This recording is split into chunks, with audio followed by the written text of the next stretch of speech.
అదే అంటున్నా అండి నేను. మనం గైడ్ లైన్స్ తెచ్చే లోపల ఈ సీజన్ అయిపోయేటట్టుంది. మరి కొంచెం ఇక్కడ మీ లెవెల్లో ఏం చేయడానికి ఉండదా? ఇనరా కవిత మేడం ఏం గైడ్ లైన్స్ అంటున్నది, ఏంటిదే బాలన్న అంటారా? రాగుండ్రి ముచ్చట మంచిగా నుండ్రి. నన్ను మాట్లాడమంటారా మినిస్ట్రీ ఆఫ్ టెక్స్టైల్స్ తో? మీరు రికమెండేషన్ పంపించారా?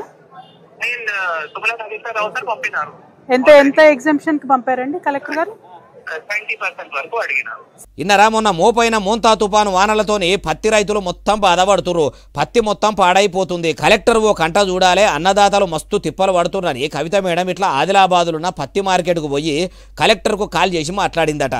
జిల్లా కలెక్టర్ కూడా ముచ్చటాన్ని తిన్నాక చేయి సర్కారు సెంట్రల్ సర్కారుతోని కూడా మాట్లాడుతుంది. మేడము సర్కారు నుంచి ఆర్డర్లు వచ్చేదాకా ఆగవలసిందే, తేమ శాతమును తక్కువ చేసేందుకు మా దగ్గర ఆప్షన్ లేదన్నట్టు మాట్లాడిరట.